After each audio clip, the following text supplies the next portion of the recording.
and welcome to Inside the Circuit, the show that brings you all of the latest news and insights from the world of Roborace, tech, and auto. I'm Corey Arkin, coming to you from the very sunny city, my hometown, Orlando, Florida, live from my living room. So welcome to my home, everyone. I am so excited to be hosting this week. I've been wanting to get on this show. I've just been so busy ever since I got home from Mission 4 in Las Vegas. So super excited to be here. Now, for those of you who are new to Roborace and are wondering what Roborace is, well, it is the world's first fully autonomous all-electric racing series. And right now we are halfway through Season Beta, where the cars have been racing one at a time on the track.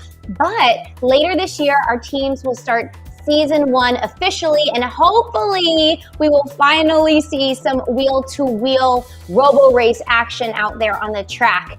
We're going to be back in Las Vegas mid-June. I'll be there, and I can't wait to be there for Mission 5. It's going to be great. Today, though, let's talk about today. We have an awesome show lined up as we take a look at some of the amazing ladies who are part of this Roborace setup. But before we get into all of that, to kick off our show, let's take a look at some news that broke earlier this week.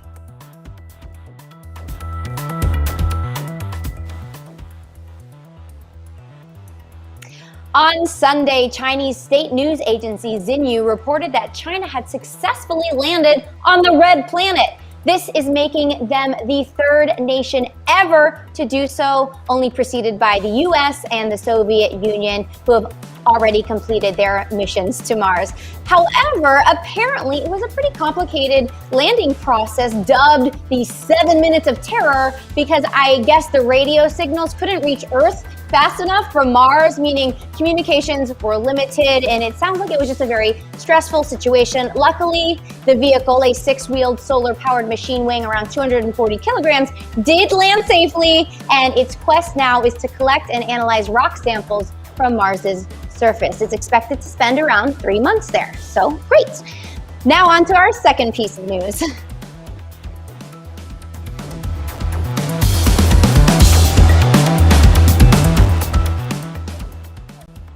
Global media outlets reported just yesterday that Formula One team Aston Martin has signed female driver Jessica Hawkins to their roster as a driver ambassador. In addition to this, Jessica has worked extensively as a stunt driver for Fast and Furious Live, and more recently for the new James Bond movie, No Time to Die, which will be released later this year. She'll continue to race in the upcoming W Series for the 2021 season, but her signing to Aston Martin is a huge step forward for women in motorsport. We can't wait to see what the future holds for her. So congrats there, Jessica. And that was the news this week. Now, motorsport has a pretty bad rap for being a very male-dominated sport. But now that Roborace has arrived, we're not just looking to shake things up out there on the track by having no driver in the car and being fully autonomous, but we have the ability to be completely gender inclusive. Yes, so men and women can compete in the same team against one another, something that, like I said, is very rare in motorsport. Now at Roborace, we are super proud that anyone can be involved in the teams. And while the boys are still outnumbering the girls, we do have some amazing, incredible women involved in Roborace. And we wanted to celebrate them today on this show. Now guys, we still love you and we still think you're great, but today it's all about the ladies, okay? So my first guest is not only part of MIT Driverless, she is a computer science master's student at the Massachusetts Institute of Technology, where she is currently studying AI and machine learning. It's the super smart Kylie Ying.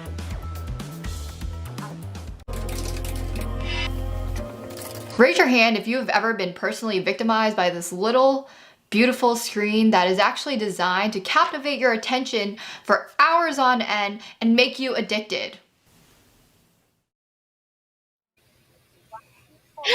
Kylie, Hey how are there. you? Welcome I'm to good. How are you? I'm good. So I know your time is valuable today. You have it's like exam time for you at MIT? Yeah, so I had just finished a final project presentation literally an hour ago, and then I have like a final report to write up for tomorrow. Okay, well, we won't keep you too long, but we just wanted to, talk for a bit about your role at MIT and your involvement at Roborace. But before that, you have like a pretty interesting youth movement, a pretty big following. Tell people that don't already follow you why they should and what you're all about. Yeah, so I do a lot of like nerdy stuff basically. So anything from coding to my like coding tutorials to programming projects that I find super interesting that I'm currently working on. I put all of that out there and I try to make this content fun and accessible so that anybody who, wants to learn more about just the nature of computer science can look at my channel and have fun while doing that. Yeah, I was watching some of your videos last night and they're super cute. You do a really good job with it. I need to learn your editing skills. I don't know how to do that. Oh my Have you always been into tech? Yeah, so I actually know when I was really young, I wanted to be an actress. And then in like middle school, I started watching Bones. I wanted to be a forensic scientist. And then now, I think in high school, I was like, yeah, I'm good at math. I really like science. And this is a field, I think robots are going to take over the world someday. Can I somehow get in there and learn how this stuff works? So that's kind of what pushed me towards tech. And now, I got into MIT. I got here and I had no idea what I wanted to do. Eventually found computer science and thought it was so cool. So that's what I'm doing with my life now. Well, I'm happy to see you've made a turn because now we get to talk today. In Roborace, like how did that come about while you've been at MIT? Did someone tell you about it, or was it like a flyer on a poster board that you're like, oh, that sounds like fun? Yeah, so it was actually an email that I had gotten over the summer when I was working, my little half-life crisis, quarter-life crisis in quarantine. And I was kind of like, I don't really know if I want to stay at my job. And I saw this opportunity to join MIT Driverless. And that kind of triggered my decision to go back for a master's and pursue computer science even more and join this like super incredible team that's doing really interesting stuff. Cool. Well, we're excited to have you. I'm fairly new to Roborace as well, so I'm just getting acclimated with everyone too. And you're going to be back in the game. I know you've been a little busy, but with MIT, they've had a few challenges in the recent past at some of these last missions. What do you think that has been, and why? Yeah. So I think that the biggest thing for us is just that, we're all like super busy and we're all out here trying to make these things work. And on top of that, we don't really have any, like a lot of testing time for the vehicle. I think that one of the things in computer science is just, you have to keep iterating. You code something and then you test it, see what happens and reiterate. And I think that a challenging thing is even if we test our code using like test cases, we can't actually put it on the car and go race it yet. Mm-hmm. Another thing that's super challenging is, even when we do have our algorithms here and there are these like cases that we might underestimate how fast this ghost car is going, or we might, and then we might end up just following it or something like that. There are these cases that we don't really sometimes think about even that pop up when we actually go and race, and then we're like, oh man, what do we do? I got you. I know it's interesting, right? Like I've heard multiple times from different teams that they wish they had more testing time, real time testing with the cars, because I believe you guys only get maybe 1 or 2 chances before each mission. Yeah. And that's the thing too, is it's part of Season Beta, but Roborace does kind of switch up the rules every time, and every time that's part of the excitement is that the missions get harder and harder. How does that affect you guys as a team? Yeah, so I will say that for the first few races, it kind of felt like we were trying to catch up to people who had already done the race a lot because we were one of the last teams to join. And so we're just getting kind of acclimated with how to even run our code on the car. And other people already had their like fancy algorithms out there, And then on top of that, just adding an additional layer every single time. I mean, you have to toggle some of the things that previously you were like, okay, this is the optimal way to go do things. And now you're like, oh, wait, now it's this. So for example, actually, like the first race, I think the obstacles were worth like -4, and then the collectibles were worth like +2. And then in the next race, I believe that it was like completely different. It was like a very significant penalty for obstacles. And then you got like, I think still a +2 reward. Or I might have gotten these opposite, the plus minuses. But basically then when obstacles are worth so much more, your focus should really be to avoid all those obstacles. Whereas before, you might have been able to hit a couple as long as you got some rewards and you were the fastest around the track.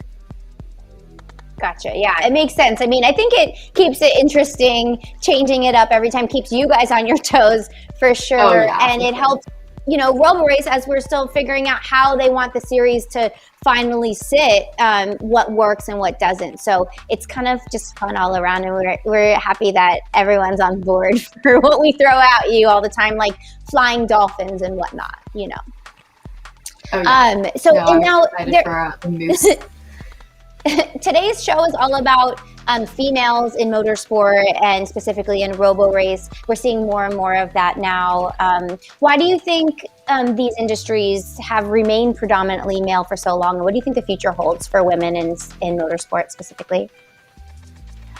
Yeah, that's a great question. So I think that just like tech even, the biggest reason is not ability. Like women are very, very capable. I think the biggest thing is just interest and external pressures.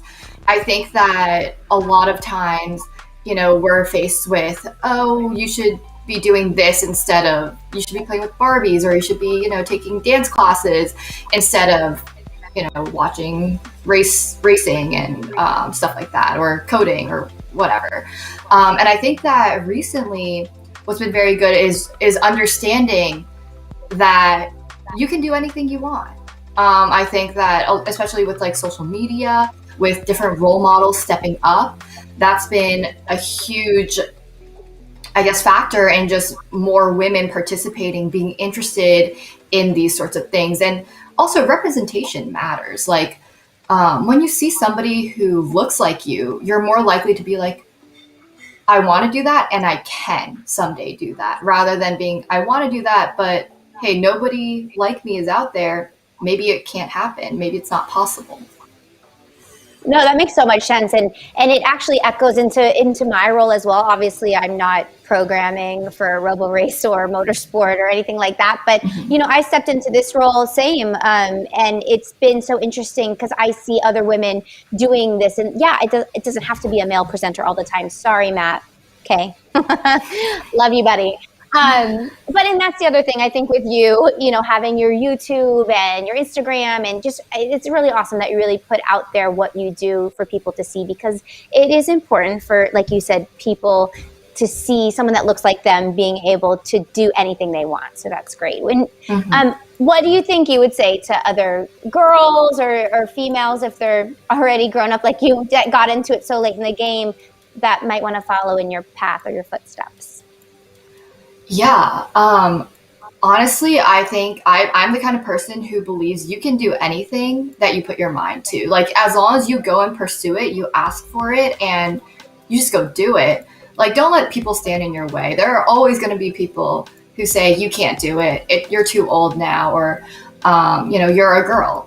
And at the end of the day, like, those people don't matter. And like coding is something that's very accessible. Like even if you only have a computer, there's so much material online that's free that you can just go do it, man. Like if you want to do it, just do it. That's my best advice. I love that. And what can we expect next from you, besides graduating with a master's, of course? Yeah, so I'm not positive yet. I'm still doing research over the summer, and then we'll see what happens from there. I'm hoping to, still keep growing my YouTube channel. I want to get more people involved. Yeah, so I guess if anybody out there has any ideas to get women involved in STEM, in this YouTube channel and stuff like that, definitely send me a message, let me know. Awesome. Well, guys, make sure you follow Kylie Ying on YouTube and Instagram. Hit her up, and let's get more ladies out there like yourself. Good luck with your paper today and the rest of your week. And thanks so much for joining us today. We really appreciate it. Thank you. Awesome. Well, it was great to hear from Kylie Ying there, and I can't wait to see what MIT is going to bring to the track for Mission 5 in just a few weeks. They did pretty good, Mission 4, and I think they're going to step it up a notch this time as well. Now, here at Roborace, we have been very busy behind the scenes working on developing our dev bot to try and make it go faster than a human racing driver. I know, it's pretty amazing. However, when the clever AI system isn't driving the car, we need an actual human driver to do it for us, and that's where our test driver and mechanic Eliza Zubaca comes in. We sent our little team out to a testing day last week to catch up with her and find out more about her role. Let's check it out.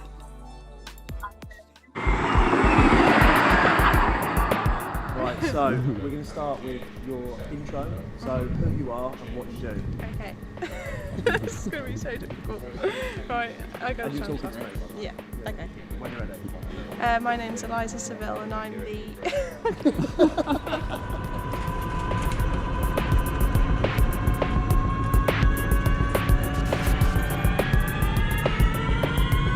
My name's Eliza Zubaca. I'm the safety test driver and #1 mechanic for the ADS implementation team at Arrival. I think it's the way forward. I think it will make driving on the streets a lot safer if everything became autonomous in the future.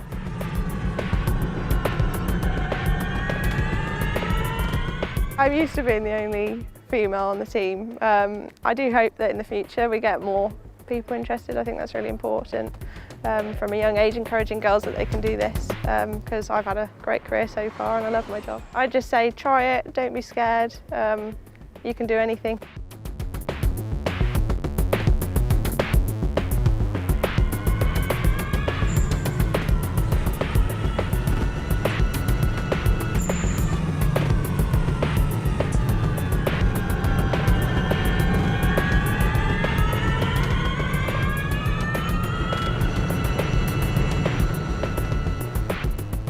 An element of trust there with a robot. Yeah, I do trust it. I think at the end of the day, it's the engineers that are, creating the algorithm and putting in the lines. So I more feel the trust in the engineers, if anything.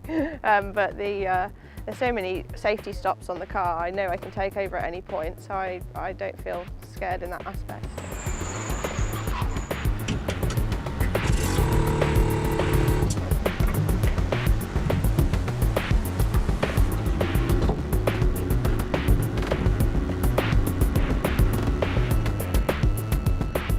Best thing? To be honest, I love the rewarding feeling once I've built a car and see it going around the track. A massive leap in technology and development, and just shows what we can do with the software and the cars.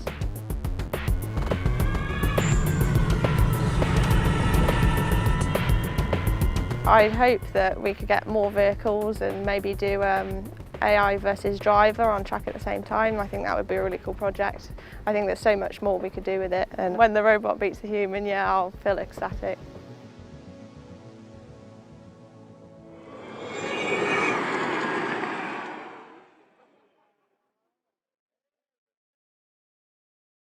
Awesome stuff from Eliza. And Eliza, I know you're on a well-deserved break right now, but if you're watching, then thank you so much for talking to us. That racing suit looks great on you, by the way.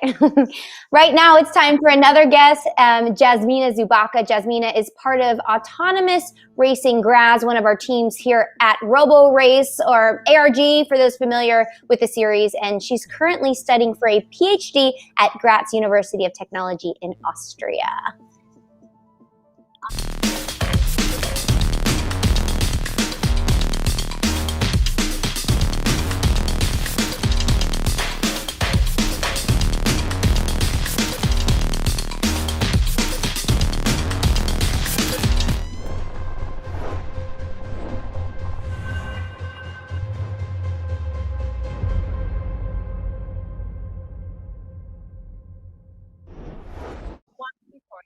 Jasmina, welcome to the circuit. That was some fab dancing by your team, by the way. I was really into that. Yeah, thank you, Corey.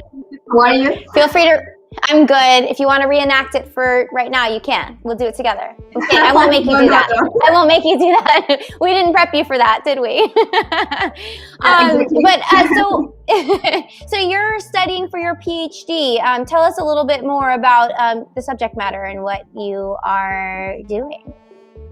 Yeah, so hello everyone. I'm Jasmina, and I'm a PhD student at Graz University of Technology. My background is electrical engineering, so I started my PhD in 2018, and so now I'm on my fourth, let's say, year of the thesis, of the studies, let's say. So the final year is reserved for writing of final papers and writing the thesis at the end. So currently so the things that I was working on last 4 years were related to autonomous driving and especially autonomous racing. So Roborace helped me a lot with this topic, I would say. There I was investigating different state estimation techniques, let's say, to predict car behavior in the future. So interesting. So when did you actually get involved with Roborace then? 2019. So we formed our team in 2019. So that was a kind of quite funny situation, I would say, because I had a summer school in Sweden, and then my supervisor Daniel, who is also our leader of ARG, he called me and asked me like, Jasmina, would you like to join to Roborace? And I was like, what? What is that? What's related to, and so on. And then, yeah, of course, I get no more information about the Roborace and everything, and I was quite attracted to autonomous racing and everything that happens in this field. So here I am after almost 3 years, I would say. 2 or 3 years, yeah. That's great. So have you been with this team since the inception of this team then? Yep, I'm like a core member. Like there were 3 or 4 of us. So we started like a small group, and then we were, let's say, getting bigger and bigger over the time. Great. So you are the software designer for the team, right? Can you explain to everyone like what that role means and what kind of challenges you face in that position? Yeah, so like all team members have that position, software designer, software architecture, and so on. So the main goal there is to develop the software for the DevBot with our, let's say, different racing scenarios implementation of the planning and the estimation, state estimation. So the goal there is to develop something which can be competed with other teams as well. And based on our software, the DevBot is running like every time. So we are just using the hardware components from the Roborace. So my task, it's like related to state estimation, but also like you're doing everything, like you're solving the problems that are at that moment quite crucial.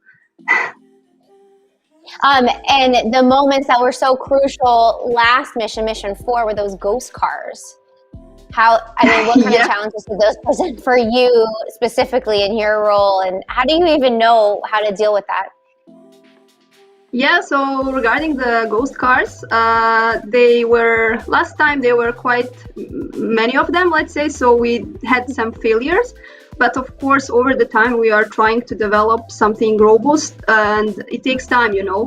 So when you start to develop something, at the beginning, you will have a lot of failures. But over the time, you will see where the lags are, and you will improve your software. So that happens also last time.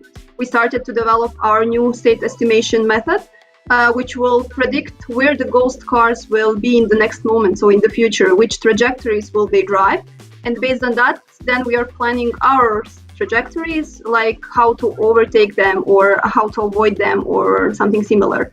So my task is just like to predict where the ghost car will be in the future, in the near future, of course, and then to tell, let's say, the notes from my colleagues, what should they do, so they can plan the tactic for overtaking it. Gotcha. Yeah, I mean, it was rare that a car would successfully overtake a ghost car last round. It'll be interesting to see how things go in Mission 5 and what other things that Roborace throws at all these teams. I don't even know. They don't tell me anything, so I'll be excited to see that as well. But how has this season gone for you guys? Can you like talk me through kind of the ups and downs for you so far? Regarding our season, so season beta, we are quite, I would say, satisfied because we have improved a lot of things. We have changed our, let's say, programs that we are using as well. Also, we shifted from ROS to ROS 2. There were so many things to, let's say, go from one to another side. So you need to transfer everything. But overall impression is that we are really good. But from last 1-2 races, the races were becoming, let's say, much harder. So the requirements that Roborace is setting in front of us are getting much more difficult. And also the other teams are like, yeah, they're really aggressive with their tactics and everything. So it's really hard to, let's say, to be in the best shape for the races. I understand. But you guys are still doing really well. You're tied for second with Arrival right now, and they've been a top contender this whole season, so that must feel really good. And I think it's exciting to keep you guys on your toes with the aggressive strategies and the aggressive driving and the different ways the different teams go about it, whether they just plow through those ghost cars because they don't know how to deal with them yet, or try and overtake them successfully, etc. So it'll be exciting to see how we move forward from that. And like I was saying, I was speaking to Kylie Ying earlier because today's show is all about the females in motorsport, especially Roborace. But we're a minority. Like you're women. There's not a lot of women in motorsport or Roborace in general. How does that feel? And do you think it really matters for the outcome? Yeah, so you're right. Like there is not so many women there, so females and everything. But I'm quite used to it. As I studied electrical engineering, there were not so many girls there. And also now with my work, like there is 15 men at the institute and only me. But last few months, everything changed. So we got 3 new girls. But regarding autonomous racing, yeah, currently I'm next to Eliza, who is in charge for our, let's say, marketing stuff. I'm the only female developer at our team. So I hope that in the next period there will be girls who are also who want to do something really awesome during their studies or just in their free time. So they can always send us an email if they want to become members of ARG. That's really great. Do they have to be going to your school to be part of your team then? Yeah, so they should have some kind of background to know how to do the coding, programming, and so on, to have some experience in that field. But everything else, you're just learning step by step. So when I came here, I even didn't know what is autonomous driving and so on. But last 3 years, I gained a lot of knowledge and I know a lot of things now. So, and I think with this topic and with this field, you can really improve yourself every day. Like every day there is something new that you need to learn and so on and so on. Which for me is really important. Yeah, for sure. Do you feel like your teammates, the guys and specifically, are they pretty supportive of you being the only female in your role? Yeah, so regarding them, they really like that I'm there because, guys, they are so quiet and they don't talk too much. And then when I come there, I always talk and talk and talk. And somehow I, at the end, always finish I'm talking the most. And then every time they say, Jasmina, you will give this interview. Jasmina, you will record this and so on and so on. So from that perspective, for them, it's really good. Like they're in heaven. But on the other side, then I'm trying to, let's say, reach also this stage with them, that they can communicate more and to give, I don't know, some other ideas and so on and so on. So yeah, it's always a bit of fun and a bit of serious work. Well, I'm glad you like having that role as well, being the face of your team, and I'm sure the guys appreciate that. Maybe they can finally learn something from you. They're going to learn all that from you for sure. So I'm so excited for this next mission in just a couple weeks. I know you guys are probably preparing like crazy. What can we expect from ARG for Mission 5? Yeah, so in the last few weeks, we have worked a lot. We have improved our, let's say, planning stage, and also introduced this new state estimation part with the prediction of the ghost car behavior in the future. So from the Mission 5, I hope that we are able to first test of this before the final races. So to see how our software at the end is behaving on the real car and not in the simulator. And you know how I cannot tell you like, okay, we expect a lot and so on, because you never know what can happen on the racetrack and on the race day, because so many things is unpredictable that, yeah, I just hope that we will have a positive score that will be really good during the race, and I don't know, to achieve the top speed for us, because until now, like, we didn't push until the limits. So hopefully this time we will. I like that aggressive mentality for sure. And things are always evolving with Roborace. The rules change, we throw more obstacles your way, and hopefully one day all the teams don't have to be remote. You guys can all be in the same place. We can like shake hands and high five and all of that. Why are you excited about the possibility of that? And then on top of that, will that make things more complicated or trickier for you guys? What are your thoughts there?